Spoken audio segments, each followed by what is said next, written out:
एक शैडो, एक बड़ी सी शैडो चलती हुई नज़र आती है जो नूर के तरफ चल रही थी।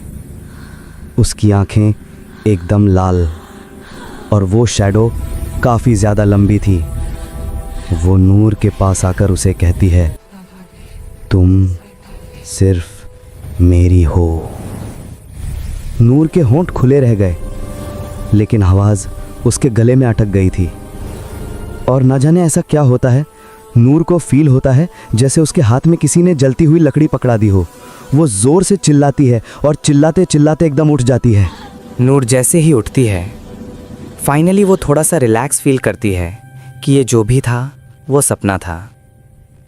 पर पता नहीं उसको कहाँ से जलती हुई लकड़ी की स्मेल अभी भी आ रही थी।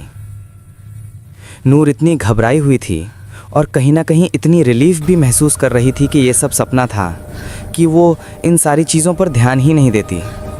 नूर पानी पीती है और उसके बाद फिर से सो जाती है। और अब अगले दिन से नूर की ज़िंदगी बदलने लगी। पहले तो बस छोटी छोटी चीज़ें हुईं, जैसे उसके रूम का दरवाज़ा खुद ब खुद थोड़ा खुल जाना या पर्दे बिना हवा के हिलने लग जाना। नूर ने सोचा शायद उसका वहम है।